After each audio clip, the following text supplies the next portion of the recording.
नमस्कार, आपका स्वागत है एनएस नवोदय क्लासेस में। आपने अभी तक नवोदय से जुड़े हुए काफ़ी अनुच्छेदों को पढ़ चुके हैं। जो आपके परिवार में छोटे बच्चे इस साल नवोदय की तैयारी कर रहे हैं, उन तक ये वीडियो ज़रूर पहुँचाएँ, क्योंकि उनकी मदद हो सकेगी और वो बच्चे नवोदय को पास कर सकेंगे। हमारा उद्देश्य यही है कि जितने भी बच्चे नवोदय की तैयारी कर रहे हैं, उन तक ये वीडियो हम अपनी जो भी हेल्प हो सके उतनी कर सकें। अगर आपका बच्चा इस साल नवोदय 2025 में 13 दिसंबर को पेपर देने की तैयारी में है, तो उस तक ये वीडियो ज़रूर पहुंचाएं। और वो अगर पास हो जाएगा तो 2026 में उसको नवोदय कक्षा 6 की विद्यालय में प्रवेश मिल जाएगा। तो आपको ध्यान देना है, जो भी बच्चे इस साल नवोदय की तैयारी कर रहे हैं, आपको अनुच्छेद सेम टू सेम नहीं मिलेगा। किसी भी पेपर में हर बार नए अनुच्छेद आते हैं, तो आपको अनुच्छेदों को पढ़ करके समझ करके उनको उनके उत्तरों को आपको ढूंढ के बताना है। तो अनुच्छेद हम 6 पढ़ते हैं, उसको समझते हैं, फिर उनके प्रश्नों के उत्तर देते हैं। दिया है, मैदान समतल भूमि से बहुत बड़े भाग होते हैं। वे समानता माध्य समुद्री तल से 200 मीटर से अधिक ऊंचे नहीं होते। कितना? 200 मीटर से अधिक ऊंचे नहीं होते समुद्री तल से।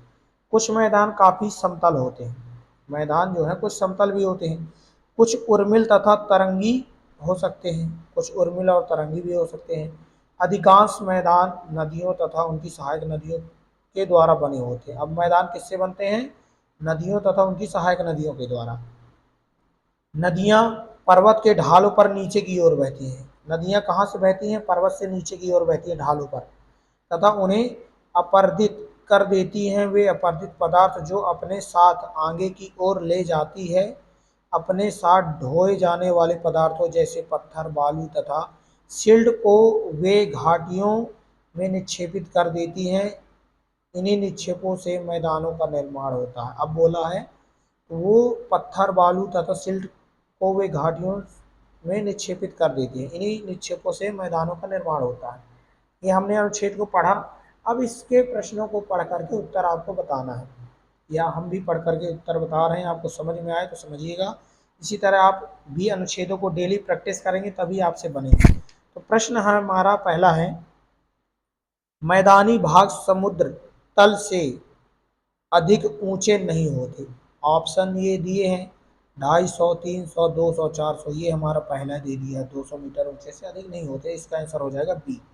कितना सरल है। इसी तरह प्रश्न नंबर तीसरा देखेंगे, अधिकांश मैदानी भाग बने होते हैं। अब किससे बने होते हैं? हमने यहाँ पास पढ़ा था, अधिकांश मैदानी भाग नदियों तथा उनकी सहायक नदियों के द्वारा बने होते हैं। तो इनमें से हमारा पहला ऑप्शन हो गया, नदियों तथा उनकी सहायक नदियों से बने होते हैं। पर्वतों, पठारों से, बालू के डिब्बों से, घाटियों से। तो ये तीनों तो ऑप्शन दिया ही नहीं कहीं, हमने पढ़ा जब अच्छी तरह तो हमको पहले ही मिल गया। फिर दिया नदियाँ बहती हैं। अब ऑप्शन दे दिया इनमें से, पर्वत के ढालों के नीचे की ओर, पर्वत के ढालों पर ऊपर की ओर, झीलों में, घाटियों में ऊपर की ओर। तो पर्वत के ढालों पर नीचे की ओर हमने जो यहाँ पास पढ़ा था, नदियाँ ढालों की, पर्वत के ढालों पर नीचे की ओर नदियाँ बहती हैं।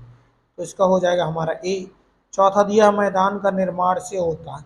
मैदान का निर्माण किससे होता है? जो हमने सबसे लास्ट में पढ़ा है, इन्हीं निक्षेपों से मैदानों का निर्माण होता है। किससे दिया? निक्षेपों से। इनमें से हमारा ऑप्शन हो जाएगा ए, निक्षेपों से।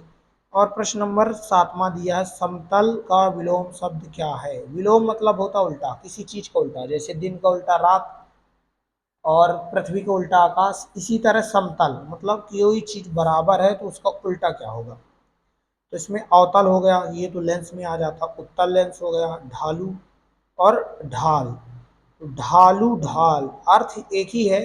ढाल हो गया इस तरह, और ढालू मतलब उबड़ खाबड़। जैसे समतल मतलब बराबर, तो ढालू मतलब उबड़ खाबड़। तो इसका आंसर हमारा हो जाएगा सी। कितने सरल प्रश्नों के उत्तर मिल गए। इसी तरह आप अच्छी तरह पढ़ेंगे तभी आपको मिलेंगे। तो पहले का हो जाएगा बी, दूसरे का हो जाएगा ए, नदियों तथा उनकी सहायक नदियों से। तीसरे का हो जाएगा पर्वतों के ढालों पर नीचे की ओर। चौथा हो जाएगा मैदानों का निर्माण निक्षेपों से होता है। समतल का विलोम शब्द है ढालू। आपको अगर ये सारी चीज़ें समझ में आई तो वीडियो को लाइक करें, कमेंट करें, शेयर करें, और जो बच्चे नवोदय की तैयारी कर रहे हैं उन तक ये वीडियो जरूर पहुंचाएं। आपको हम मिलते हैं नेक्स्ट वीडियो में। जब तक के लिए धन्यवाद। जय हिंद।